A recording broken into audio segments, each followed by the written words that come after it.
So, what I want to go over with you guys today is why you're not making sales in the DMs. All right?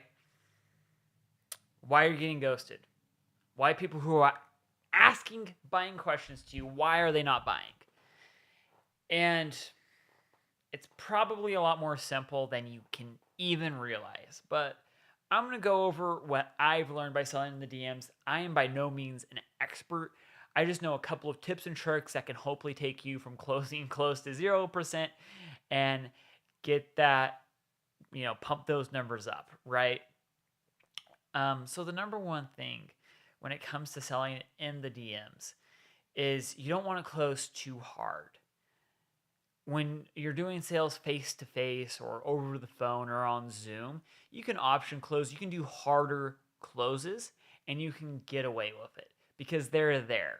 In order for them to say no, they have to walk away, slam the door in your face, end the Zoom call very awkwardly. So you're able to do more pressing questions. When it comes to selling in the DMs, they can just ghost you. They can leave you on red. They have that option.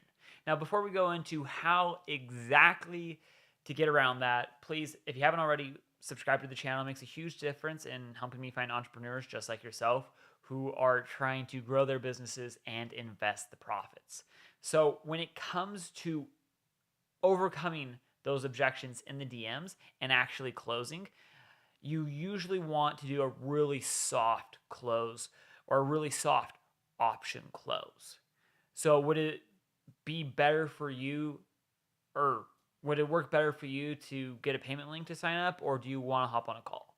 Right? You just option close them really soft, no pressure. It leaves them room to either ask questions, hop on a call, or say, yeah, let's just do this. I'm ready. Send me the payment link.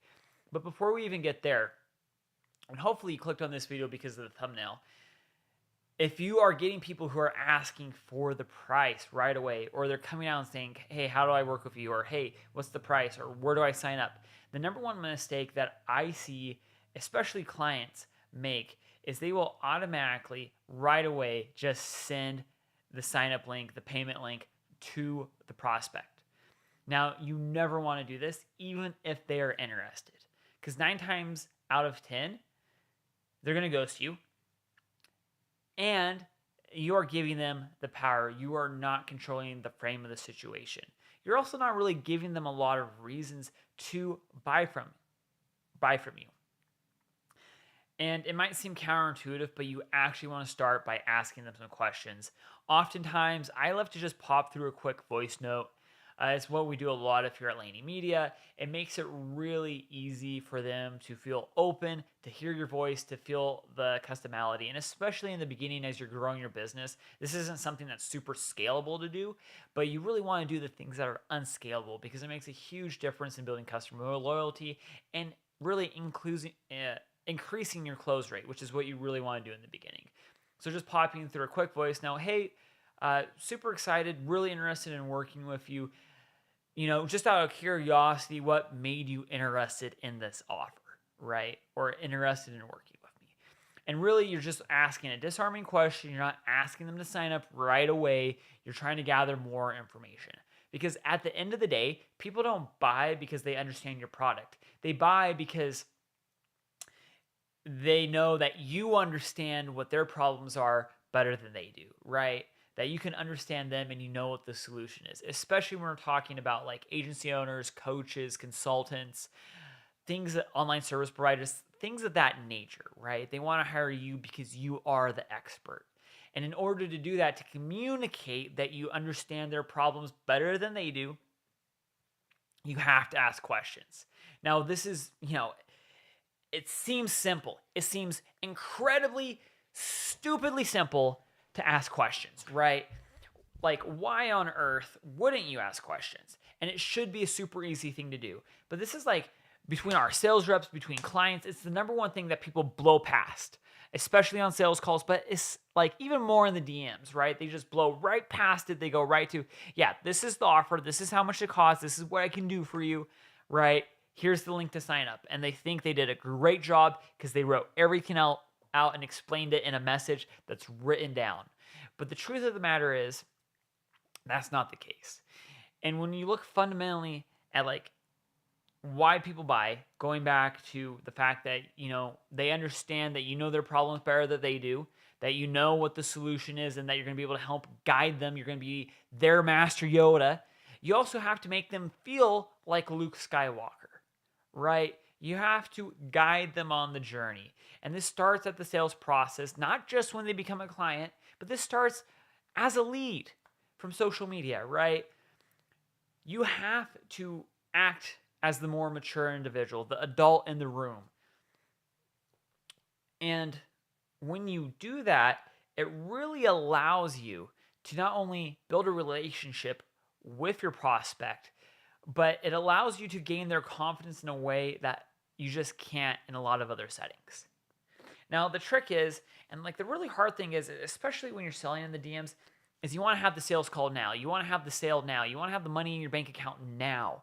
But the trick is to be patient, because when you're selling in the DMs, it's going to be a lot longer sales cycle than you hopping on a sales call or having a landing page. Because, and this is where the theory is if you're really good at sales, you're able to close more leads from the DMs. But if you do a really good job of understanding their issue and assuming they're qualified, you'll be able to close a higher percentage because you can develop that relationship over a longer time. It's also not something necessarily where you're in there 24/7. Now, if you're starting your business and you get a DM, you should reply to it as soon as possible. Okay? Obviously, you don't want to be like too needy, if that makes sense. But you don't want to wait 2 or 3 days for you to respond to their message, right? You want to make them feel important without coming across as needy. So usually just waiting 5 to 10 minutes in that range is really great. Or as soon as you get done, like if you time block in like 90-minute sections, once you get done to the end of your 90 minutes, that's great.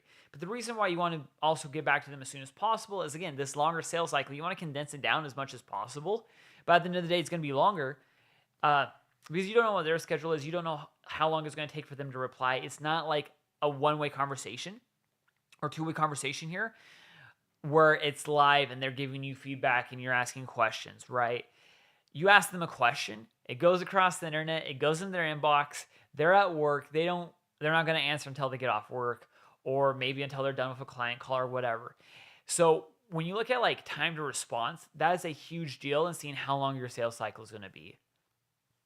So making sure that you can reply consistently, and because it takes time. It just takes time. There are things that are out of your control when you're selling the DMs, and the timing is one of them.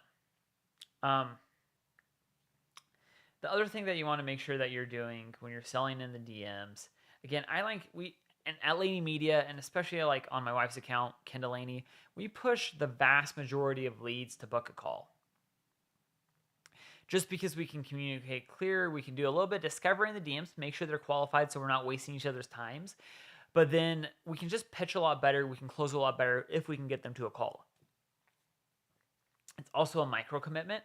So it's not like you're asking them to sign up and pull out their credit card. You're just asking them to come to a call, right? Yeah. And again, micro commitments usually help you build that yes ladder, that value chain to get them to say yes to the really big commitment. Whether that's, sign up for your ad agency, hire, like buying one of your consulting packages, whatever it may be. Trying to think what else here. Selling in the DMs is, it's so finicky because you want to close, like I said, but you have to be patient. I can't emphasize that enough.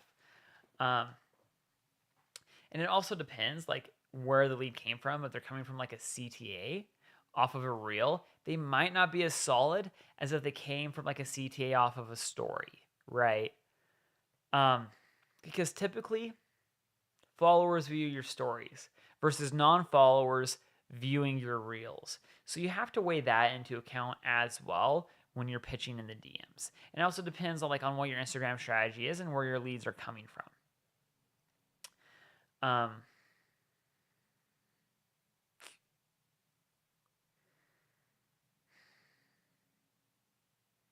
this was just my thoughts today because I've been thinking about this, and people do so many things wrong in the DMs.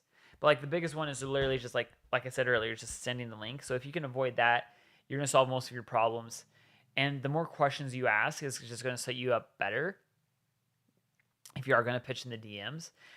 Making sure you even just like write out on a piece of paper, kind of like the flow, like what questions do you need to ask, like writing those down so you know what understanding of or how much of an understanding of their business that you need to have, and knowing what questions you need to ask to get that understanding is going to help you a lot. And then also writing down a flow of like, okay, how do you want to pitch? So if they are qualified based off of the questions that you ask, how are you going to transition into the pitch based off of how they answer those questions? What offer are you going to present to them, right?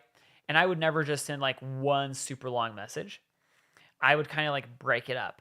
Once you understand them and you want to pitch, so let's say you're like your social media manager and you want to pitch them on a management offer for like 2K a month for their small medium business, or their small business that's in, let's say, like 10 to 20 a month in revenue. And you're like, okay, so based off of the information that you've told me, it sounds like you're dealing with XYZ problem. We definitely have a solution. And let's say XYZ problem is they don't have enough time to post. They don't know how to read their analytics, and they have a really hard time brainstorming content. So you might reply, so yeah, based off of the fact that you're having a hard time understanding what to post, analyzing your analytics, and being able to get content out the door and knowing what to post, we have a really good offer that's actually set up for someone in your exact shoes. Would you be interested in hearing more about that offer, right? So you're lobbying a really small commitment to that yes ladder again. Now, obviously, they can ghost at any time, but the thing is it's usually better, especially from organic social media, to be softer on your pitches than harder. If you come off as really salesy, trying to close hard, it leaves a bad taste in your followers' mouths, and then they're not going to engage with your content on social media, and it's going to hurt you. So at the end of the day, especially when you're selling in the DMs, you want to do it to build relationships more than to generate revenue above all else, because that is what will hurt you on social media and cost you hundreds of thousands, if not millions of dollars in revenue, is if you pitch really hard in the DMs and leave a bunch of people with a sour taste in their mouth, right? So assuming they do that, then I would just follow up. So like, this is what it looks like. For most people, since you're qualified, we can either hop on a call to go over the agreement, never say contract, to go over the agreement with you, or I can go ahead and send that payment link through with the agreement here in the chat, which works better for you, right? And again, you're just option closing them. You're giving them options, so you're not boxing them into a corner. You're not trying to make them say yes or no. You don't want to use any of these like debate tactics that people talk about online to like box people into corners, especially when you're selling in the DMs. Your brand is worth more than that. Trust me, especially in the long run. And also, they just don't work as well because people can walk away. They can block you. They can leave you on red, right? There's a million ways for you not to make that sale in the DM. There's only a couple of ways for that sale to go through. So you want to make sure you're threading, those needles in a manner in which you're going to make those sales. So I think that's pretty much everything I wanted to cover here. If you guys have any questions about selling in the DMs, or if you have like certain scenarios or problems you've run into, if you want to leave that down below in the comments, I would be more than happy to either make another video going over that specific scenario or just answer your questions in the comments down below. Be super excited to do that. And if you guys got any value from this channel or from this video, please subscribe. It makes a huge difference in helping me find entrepreneurs just like yourself.